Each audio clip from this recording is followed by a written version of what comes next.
Namanya Mathanu. Orang-orang memanggilnya Mathan. Sejak kecil hidupnya sudah sengsara semenjak ditinggal kedua orang tuanya yang meninggal dalam tragedi kebakaran.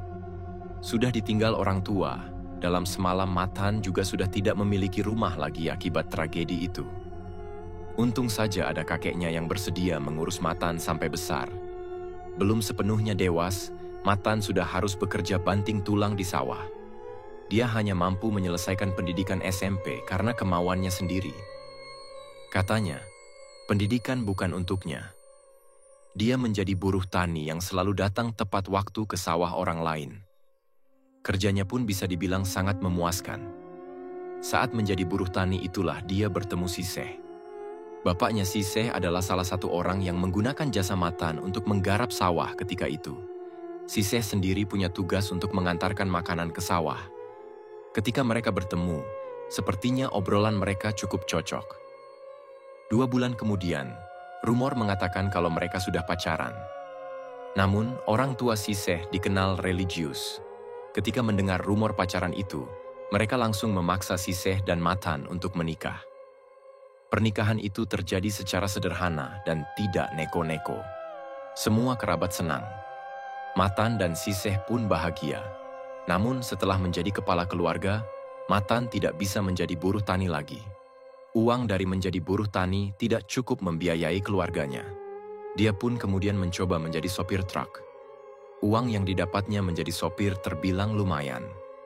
Tapi pekerjaan itu memaksanya sering berada di luar rumah. Saat menjadi sopir truk itulah Mathan sering cari musuh. Dia sering menabrak truk saingannya dengan sembrono, sering mengajak bertengkar, dan suka mabuk-mabukan. Waktu kecelakaan dan meninggal, banyak yang berspekulasi soal kemungkinan musuhlah yang menjadi dalang di balik kematian Mathan. Namun, karena tidak ada bukti, kematian Mathan dianggap hanya kecelakaan biasa. Kecelakaan biasa yang membuat wajah Mathan tidak berbentuk seolah habis dikuliti setan. Paman Kadrun berhenti bercerita untuk menghabiskan rokoknya. Dia melirik ke belakang untuk melihat apakah bapak sudah kembali. Aku yang bertanya tentang suami Kak Siseh pada Paman Kadrun masih penasaran kenapa penut itu menyamar sebagai suami Kak Siseh. Itulah Din. Kalau orang punya banyak musuh waktu masih hidup, pas dia mati, yang hidup juga masih dimusuhi. Paman Kadrun mencondongkan tubuhnya untuk berbisik. Mathan itu orang teledor, gegabah, suka cari masalah. Paman yakin, penut yang ngincar mayat anaknya Siseh itu dari suruhan musuh Mathan. Lalu, bagaimana cara mengusir penut itu, Paman? Waduh, gimana ya? Paman juga tidak tahu. Yang penting kita jaga kuburan ini selama 40 hari. Aku mengangguk tanda mengerti. Paman Kadrun menyuruhku tidur setelah perbincangan panjang kami. Tapi harusnya aku tidak mengikuti ucapan Paman Kadrun. Harusnya aku bangun. Ketika aku bangun dini harinya, mayat keponakanku sudah dicuri. Kuburannya menganga lebar seolah menertawakan usaha kita semua selama ini untuk menjaganya. Semua orang di kuburan panik. Aku tidak bisa melihat Bapa atau Paman Kadrun dimanapun. Beberapa orang masih berdiri di dekat kuburan untuk memastikan apakah mayat keponakanku masih di sana. Beberapa lainnya berlari keluar kuburan untuk mengabarkan yang lain. Aku sendiri berdiri di atas tikar sambil memperhatikan keadaan sekitar kuburan. Daun pohon pisang berayun-ayun terkena angin. Kegelapan yang pekat tampak di langit. Kuburan-kuburan lain hening. Kemudian aku mendengar suara Bapak dari kejauhan. Dia menyuruh mencari jejak penut sebelum benar-benar menghilang. Aku membayangkan makhluk hitam bersuara seperti suami Kak Siseh menggendong mayat bayi yang begitu kecil dan rapuh. Tiba-tiba saja aku merasa mual. Perutku bergolak. Seorang tetanggaku berlari ke arahku dan menyuruhku menjaga kuburan karena mereka akan memburu penut. Aku tidak menjawab sebab perutku begitu mual, rasa jijik dan takut memenuhi rongga-rongga tubuhku. Tanpa menunggu jawabanku, dia dan semua orang lainnya berlari pergi dari kuburan.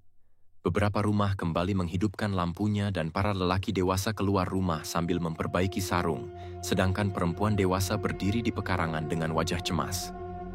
Butuh beberapa lama bagiku untuk berjalan ke bibir kuburan, ke tempat yang harusnya menjadi tempat peristirahatan terakhir keponakanku. Di bibir kuburan, Aku melihat kegelapan. Tidak ada kafan atau apapun. Bahkan kayu-kayu yang digunakan untuk menutup mayat berserakan di luar. Hilang, hilang anakku. Itu suara Kak Siseh. Dia berlari ke arah kuburan sambil menangis menjerit. Suaranya kembali membuatku mual. Dari dulu kami tidak terlalu dekat karena jarak umur kami cukup jauh.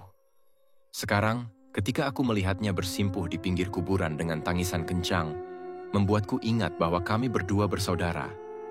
Ibu dan nenek datang menyusul.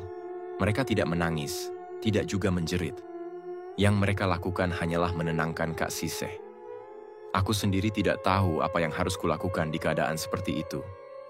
Kemudian, aku ingat makam kecil di dekat rumah Nyai Sudi, tempat penut menggangguku dengan suara suami Kak Siseh. Entah kenapa, aku merasa harus pergi ke sana. Aku pun pamit pada ibu dan nenek dengan mengatakan akan pergi menyusul bapak. Ibu dan nenek mengangguk dengan cepat seolah tidak peduli aku mau pergi kemana. Aku segera berjalan keluar kuburan. Perlahan, tangisan Kak Siseh memudar. Orang-orang yang tinggal di dekat kuburan menyuruhku agar jangan pergi jauh-jauh. Bisa saja penut itu menculikku. Aku tidak menanggapi, tidak juga mendengarkan. Kakiku melangkah mantap menuju makam kecil itu. Di perjalanan, aku melihat sawah-sawah yang gelap, padi yang berayun-ayun serta tiadanya bulan atau bintang di langit. Malam ini, rasanya desaku tidak terlihat seperti biasanya. Seolah aku berada di dunia lain, di kehidupan lain.